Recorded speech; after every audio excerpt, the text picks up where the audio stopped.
Hello भाई माने नमस्कार। आपनको आज गोटे कथा कहबार अछि। आउ चाकरी बाकरी किछि बाहर करिबिनी, घरे बसिबी। आपण माने भी घरे बसंतु।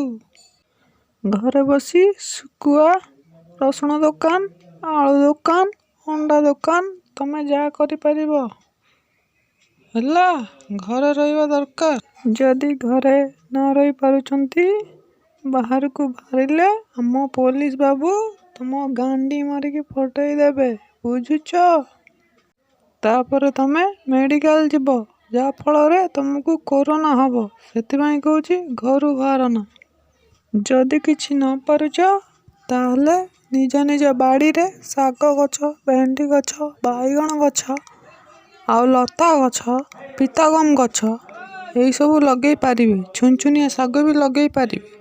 ଟିଏଲ ମୂଳରୁ ଛୁନଛୁନିଆ ଶାଗ ଆଣିକି ଭାଜିକି ଖାଇପାରିବେ। ଓକେ, ଏଥିପାଇଁ ତମକୁ ଅନୁରୋଧ କରାଯାଉଛି ଘରୁ ବାହାରନା।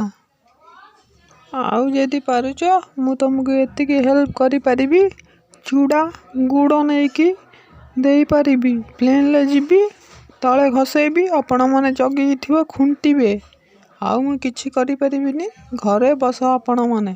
ଘରୁ ବାହାରିଲେ ଆମ ପୋଲିସ ଭାଇ ତମ ଗାଣ୍ଡି ଫଟେଇବେ ମାରିକି। ଓକେ, ଆଉ ଯେଉଁ କୌଣସି ଜିନିଷ ଖାଉଛନ୍ତି ଆପଣମାନେ ତା ଦେହରେ ସାନିଟାଇଜେସନ୍ ମିଶାଇକି ଖାଆନ୍ତୁ, ଯାହାଫଳରେ କୋରୋନା ହେଇପାରିବନି ଆପଣଙ୍କୁ।